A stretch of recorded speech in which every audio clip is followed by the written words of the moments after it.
మానస సరోవర్ యాత్ర ప్లాన్ చేస్తున్నారా? నమ్మకంగా సేఫ్ గా మీ కలల మానస సరోవర్ యాత్రని ట్రావెల్ టర్న్స్ తో నిజం చేసుకోండి. మరిన్ని వివరాలకు ఈ నెంబర్కు కాల్ చేయండి. నమస్తే రమ్మగారు. నమస్తే జయ. రమ్మగారు, ఏదన్నా ఒక చిన్న నోవెల్ చెప్పుకుందామా? చిన్న జానపద నవల చెప్తాం. ఓకే. సార్థవాహుడు దాని పేరు. సార్థవాహుడు అంటే ఈ మనం ప్రయాణాలు చేసేవాళ్ళు కదా పూర్వం, వ్యాపారస్తులు వీళ్ళంతా కలిసి ఆ ప్రయాణాల్లో ఈ ఎక్కడికైనా వెళ్ళి వేరే చోటకి వెళ్ళి వ్యాపారాలు చేసేటప్పుడు ఒక బిడారులాగా వెళ్ళేది కదా, దాన్ని తీసుకెళ్లేవాడిని సార్థవాహుడు అంటారు. సార్థులు అంటే డబ్బు కానీ వస్తువు కానీ పట్టుకెళ్ళేవాళ్ళు, వాళ్ళని తీసుకెళ్ళేవాడు సేఫ్గా. అదొక వృత్తిగా కూడా ఉండేది ఇది వరకు. రత్నపురి రాజ్యంలో ఒక పెద్ద చాటింపేశారు. రేపు ఉదయం ఇక్కడి నుంచి అదే కొద్ది రోజుల్లో 3-4 రోజుల తర్వాత ఒక బిడారు వెళ్తోంది వ్యాపారస్తులది. మణిగుప్తుడనే సార్థవాహుడు దీని యాజమాన్యం వహిస్తున్నాడు. అతనితో కలిసి ప్రయాణం చేయదలుచుకున్న వాళ్ళు ఎవరైనా సరే తమ తమ పేర్లు అవన్నీ కూడా ఇక్కడ రిజిస్టర్ చేసుకోండి అని చెప్పి రాజ్యంలో చాటింపేశారు. ఈసారి బిడారుతో వెళ్ళేవాడు. ఇంతకుముందు కూడా 3-4 సార్లు వెళ్ళాడు. మణిగుప్తుడని ఒక యువకుడు, చాలా బలశాలి, బాగా అద్భుతంగా కత్తి యుద్ధము అవి చేసేవాడు. తర్వాత ఏమో అతను స్వార్థపరుడు కాదు, చాలా మంచి పేరుంది. ఎవరో వ్యాపారస్తుల కుమారుడుగా ఉండేవాడు. వాళ్ళు లేరు, ఈ అబ్బాయి ఈ పని చేస్తాడనమాట. కొన్ని బళ్ళు, సుశిక్షితులైన కొంతమంది సైనికులు, వాళ్లతోటి కలిసి ఈ బిడారుని నడుపుతాడు అతను. ఊళ్ళో ఉన్న వ్యాపారస్తులందరూ పై ఊళ్ళలో ఒక 9 ఊళ్ళ దాకా వెళ్తుంది అది. ఈ మధ్యలో చిట్టడవులు అడవులు అవన్నీ ఉంటాయి కదా.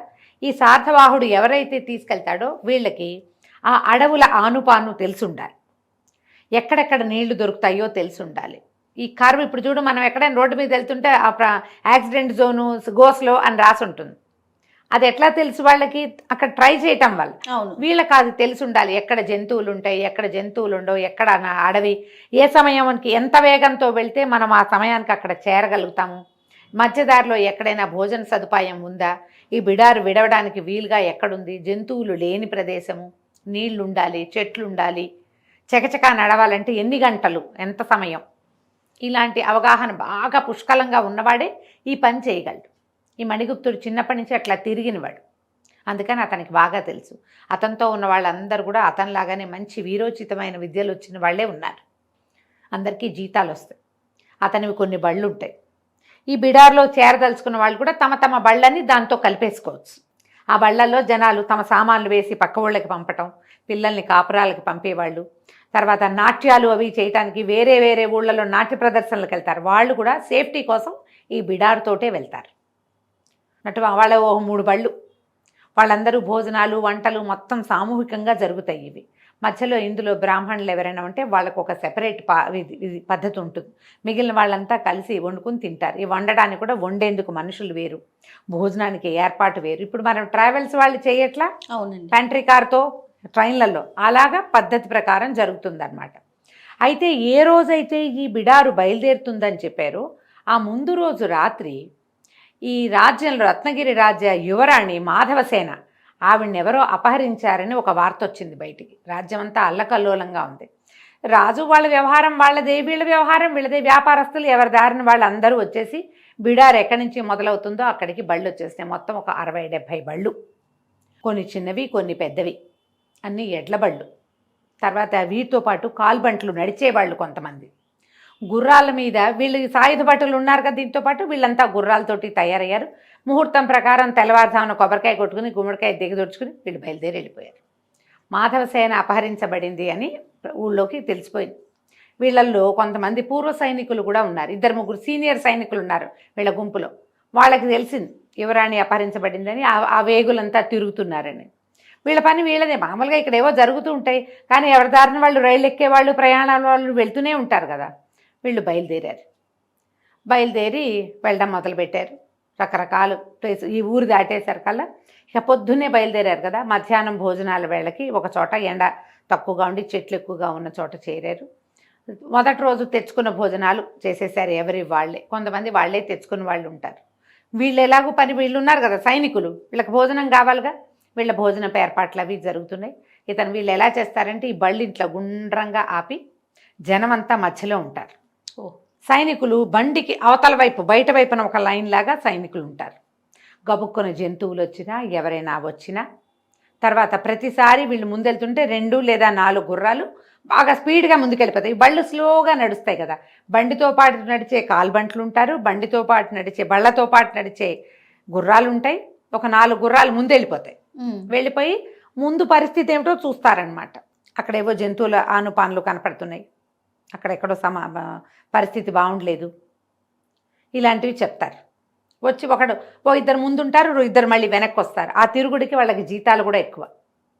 తేప మారతాయి ట్రిప్పులు. ఒక 4 ముందు వెళ్తారు, తర్వాత ఆ 4 ఆగితే ఇంకో 4 వెళ్తారు, అట్లా చేస్తారనమాట. ఈ ఒక్కొక్కటి ముందున్న మజిలీలో ఎలాంటి పరిస్థితులు ఉన్నాయో చూసొస్తున్నారు. మధ్యాహ్నం భోజనాలు చేశారు, రాత్రికి సేఫ్గా దాటేశారు. ఇవి దాటుకుంటూ వెళ్ళారు. ఈ మణిగుప్తుడు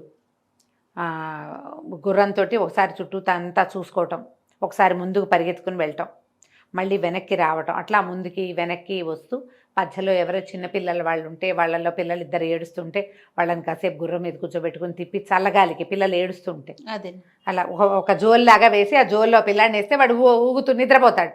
బండిలో ఇట్లా మూసుంటుంది, ఊపిరాటలేదు, గుర్రం మీద గాలేసి పడుకుంటాడు చంటివాడు.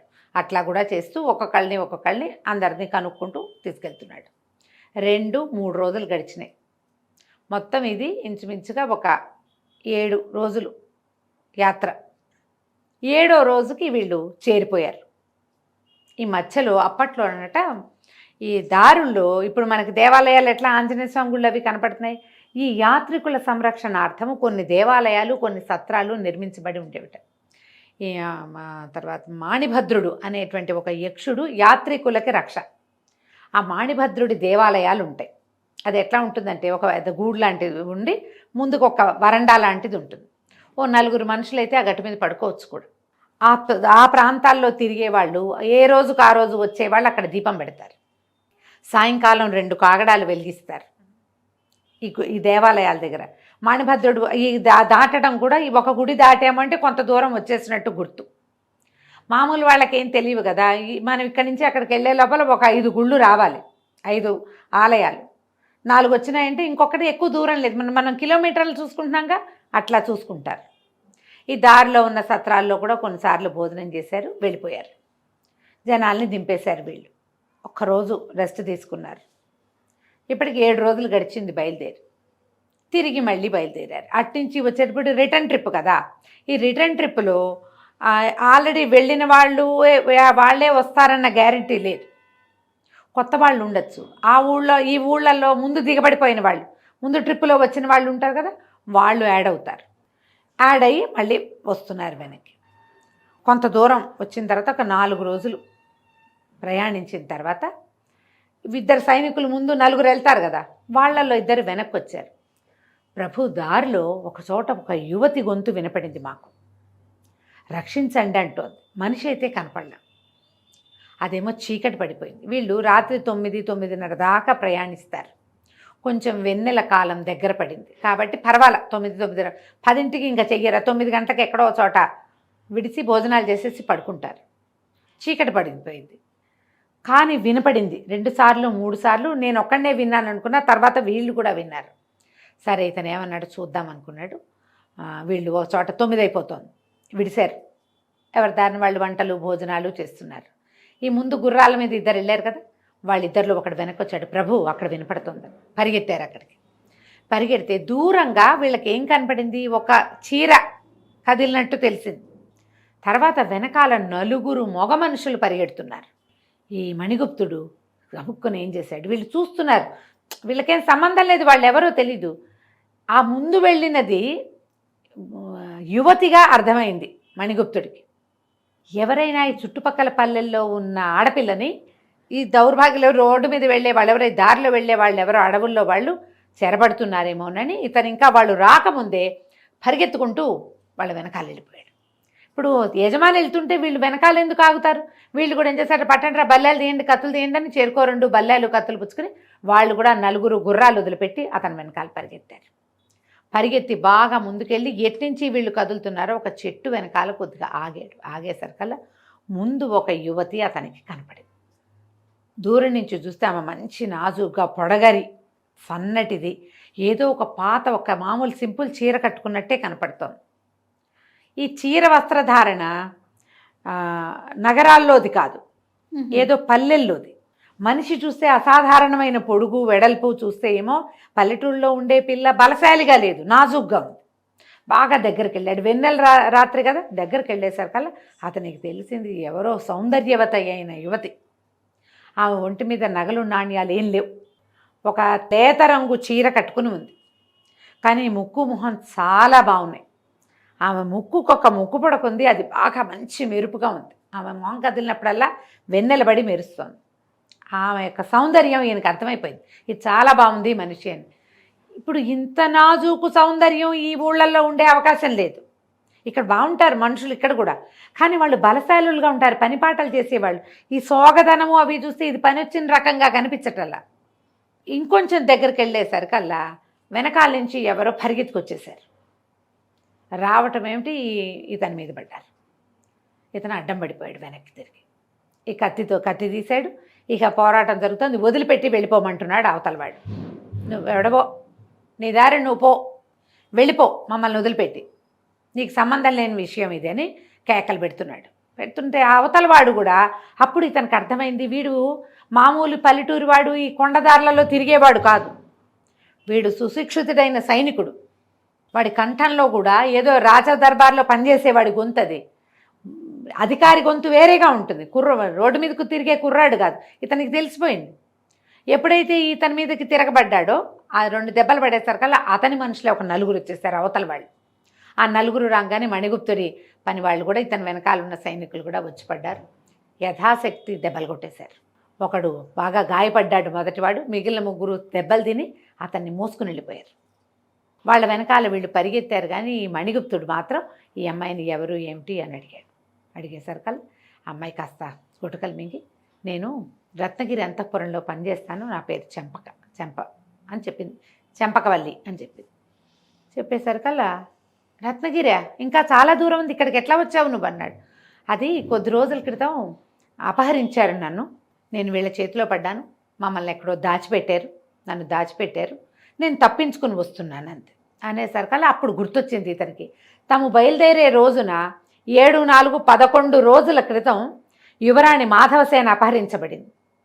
ఇతను అన్నాడు, నువ్వేమో అంతఃపురంలో పనిచేస్తానంటున్నావు, అంతఃపురం యువరాణిని కదా ఆ రోజు అపహరించిందంటే ఆ అమ్మాయి ఏమైంది, అవును యువరాణితో పాటు నన్ను కూడా అపహరించారు, మా ఇద్దరిని అపహరించారు అని చెప్పింది. మరి నువ్వు ఒకదానివే ఎలా వచ్చావు, యువరాణి ఎక్కడుందంటే ఏమో నాకు తెలియదు. తనకి ఏం మాట్లాడాలో తెలియలే. ఈ అమ్మాయి చూస్తే అంతఃపుర యువతి తెలిసిపోతోంది, ముందే తెలిసింది అతనికి. మాట్లాడితే భాష కూడా తెలుస్తోంది. రత్నగిరిలో ఒక ప్రత్యేకమైన యాస ఉంటుంది, ఆ యాస తెలుస్తోంది. నిజమే ఇది. సరే ఏమన్నాడు, సరేనని తను సైనికులు వీళ్ళ 3 అవతల వాళ్ళు 3 పారిపోయారు. వాళ్ళకి రథం కూడా ఉంది పారిపోవటానికి. గుర్రాలు ఎక్కారు. ఈ అమ్మాయిని తన గుర్రం ఎక్కించి చెంపకవల్లిని తను పక్కన నడుస్తూ తీసుకెళ్ళి తమ సార్థవాహుల గుంపులో కలిపేశారు. ఇక్కడి నుంచి 3 పూర్తి రోజుల ప్రయాణం. ఈ 3 రోజులు ఆ అమ్మాయిని ఏ బండి మీద కూర్చోబెట్టలేదు, తనతో పాటే ఉంచుకున్నాడు. ఒకవేళ ఎవరైనా అడ్డం పడితే జనాల మీదకి వెళ్తే కష్టం కదా, ఉంచుకున్నాడు. తను ఇంకో గుర్రం తెప్పించుకున్నాడు. గుర్రాలు కొన్ని ఖాళీగా నడుస్తాయి వాళ్ళతోటి. ఇది ఇద్దరు మెల్లిగా కబుర్లలో పడ్డారు. ఆ అమ్మాయి మహాసౌందర్య రాసైన ఆ పిల్ల. ఇతను కూడా చిన్నవాడు, యంగ్స్టర్ అని చెప్పుకున్నాక 30 ఏళ్ల లోపల వాడు. ఇతను నవ్వు మాట బాగా ఆకర్షణీయంగా ఉంటాయి, పైగా బలశాలి, ప్రాణాలు రక్షించాడు. ఆ అమ్మాయి కూడా ఇతని మీద మనసు పడ్డట్టే కనపడింది. ఇద్దరు మనసు ఇచ్చి పుచ్చేసుకున్నారు ఆ 3 రోజుల్లోనే. సరే మొత్తం బిడారంతా ఊళ్ళోకి చేరింది. ఏ సందులోకి రోడ్లలోకి వెళ్ళవలసిన బళ్ళన్నీ వాళ్ళ దాంట్లోకి వెళ్ళిపోయినాయి. వీళ్ళు డబ్బులు కట్టాల్సినవి శిస్తులు అవి ఇవి ఉంటాయి, ప్రయాణంలో శిస్తులు ఉంటాయిగా, అవన్నీ కట్టేసి ఇతను ఏం చేశాడు, ఈ అమ్మాయిని అంతఃపురానికి తీసుకుపోయాడు. అంతఃపురంలో అప్పచెప్పేసరికల్లా అమ్మాయిని లోపలికి వెళ్ళిపోయింది. ఇతను యువతలకు వచ్చాడు. ఏదో ఊళ్ళో పనులు అవి ఇవి చూసుకున్నారు. ఒక అవ్వ ఉంది వెళ్ళింట్లో, ఒక ఇతను చూసుకునేది. ఇంటికి వెళ్ళి ఆ అవ్వను చూసి ఇంకేవో 2-3 పనులు చేసేసరికల్లా ఇంత ఊరంతా సందడిగా మంగళ నాదాలు మోగుతున్నాయి, మంగళ వాయిద్యాలు. యువరాణి వెనక్కి వచ్చింది అంటున్నారు. యువరాణి వెనక్కి రావటం ఏమిటి, ఎటా వచ్చింది, ఎక్కడి నుంచి వచ్చింది? 11 రోజుల క్రితం తప్పిపోయిన మోసుపోయిన యువరాణి ఇప్పుడు ఊళ్ళోకి వచ్చింది ఎవరు? సార్థవాహుడు వచ్చాడు. ఈ బిడారంతా వచ్చింది. వాళ్ళతో వచ్చింది చెంపకవల్లి. యువరాణి ఎట్లా వచ్చింది? ఆవిడంతటా ఆవిడే చేరిందన్నారు. ఆవిడే వచ్చేసింది. మర్నాడు చాలా పెద్దగా హడావిడిగా గందరగోళంగా పెద్ద సభ జరిపారు. యువరాణి తిరిగి వచ్చిన సందర్భంలో అందరికీ బహుమతులు అన్నారు. శాతవాహనుడు మణిగుప్తుని రమ్మన్నారు. రమ్మనేసరికల్లా సరే ఇతను లోపలికి వెళ్ళాడు. ఎక్కడో చెంపకవల్లి కనపడుతుంది. అతను అటు నుంచి ఇటు చెలికత్తేగా, యువరాణి చెలికత్తే కదా. చూస్తున్నాడు. చూస్తుంటే పరదా మాటు నుంచి ఓ కళ్ళు తనని చూస్తున్నట్టు తెలిసింది. ఆ కళ్ళు ఎవరివో ఇతనికి అర్థం కాల. రాజుగారు చాలా మెచ్చుకున్నారు. నీ వల్ల యువరాణి ఇల్లు చేరింది. నువ్వు యువరాణిని తీసుకొచ్చినందుకు మణిగుప్తుడికి 1,00,000 వరహాలు బహుమతిగా ఇస్తున్నాము అని చెప్పేసరికి అతను నిర్ఘాంతపోయాడు. నేను తెచ్చింది యువరాణినే, చెంపకవల్లి అని చెప్పిందే నాకు అంత అబద్ధం ఎందుకు చెప్పాలో అతనికి అర్థం కాల. చాలా డల్ అయిపోయాడు. పైగా అమ్మాయి మీద మనసు పెట్టేసుకున్నాడు. ఏమనుకున్నాడు? నేనేదో సామాన్యుణ్ణి, ఆ అమ్మాయి కూడా సామాన్యంగా పనిచేసుకునేది, పెళ్లి చేసుకుందాం అనుకున్నాడు. ఏం చేయాలో తెలియలే. సరే వెళ్ళిపోతుంటే చెలికత్తె ఒక అమ్మాయి ఉత్తరం పట్టుకొచ్చి ఇచ్చింది. ఏమిటి? ఊరి చివర అక్కడ ఒక దేవాలయం ఉంటుంది, అంతఃపురాల బయట, అక్కడికి వచ్చి కలుసుకోమని ఉత్తరం. తనకి వెళ్ళాలో వద్దో అర్థం కాలేదు. అవమానంగా అనిపించింది. నాకు అప్పుడే చెప్పుండాలి కదా యువరాణి అని, ఎందుకు చెప్పలేదు అని. ఆ అంతఃపురంలో నుంచి ఆ దేవాలయానికి రావడానికి లోపల నుంచి ఒక దారి ఉంది. అక్కడికి వచ్చింది యువరాణి. బాగా ఆలోచించి చివరికి వెళ్ళేసరికల్లా ఆ అమ్మాయి పరిగెత్తుకుంటూ వచ్చి కౌగిలించుకుంది. తన్ని కొంచెం అవమానపడి ఉన్నాడు కదా ఇతను. తను ఏం చెప్పిందంటే, ఒకవేళ నేనే యువరాణిని అని చెప్తే నువ్వు నాతో మనసు ఇచ్చిపుచ్చుకుని ఉండవు, నన్ను గౌరవించి బండిలో కూర్చోబెట్టేవాడివి. నాకేమో నువ్వు చూడగానే నచ్చావు. నా కోసం రాత్రిపూట ఎవ్వరూ చేయని సాహసం చేసావు. నన్ను ఎవరెత్తుపోయారో కూడా నాకు తెలియదు, వాళ్ళు ఎవరో కూడా తెలీదు, నేనెవరో నీకు తెలీదు. అయినా కూడా ఒక సమస్యలో ఉన్న స్త్రీని రక్షించడానికి అంత సాహసం చేసిన వాడు నాకు అలాంటి భర్త కావాలని కోరుకుంది. అందుకని నేను నా ఐడెంటిటీని దాచాను. అంతకంటే వేరే ఉద్దేశం ఏమీ లేదని పదే బతిమలాడింది అతను. ఇక రాత్రంతా కబుర్లు చెప్పుకున్నాడు. తెల్లవారుజామున వెళ్ళిపోయింది. కానీ ఇతనికి ఇదంత తెలివిగల పని కాదనిపించేస్తుంది మణిభద్రుడికి. యువరాణితో స్నేహం ఏమిటి? నేను ఒట్టి శాతవాహనుడిని, ఇది ఒక ఉద్యోగం లాంటిది. యువరాణితో వివాహం అంటే రాజైపోవటం. మన లెవెల్ ఏంటి? ఇదేమిటి? రేపు ఏదైనా ప్రమాదం ముంచుకొస్తే శుభ్రంగా హాయిగా ఉంది జీవితం, సరదాగా ప్రతిరోజు కొత్త వాళ్ళని కలుస్తూ ప్రతిసారి ఎందుకు నాకు ఇదని అతన్ని చాలా నిశ్శబ్దంగా ఊరొదులు పెట్టి వెళ్ళిపోయాడు.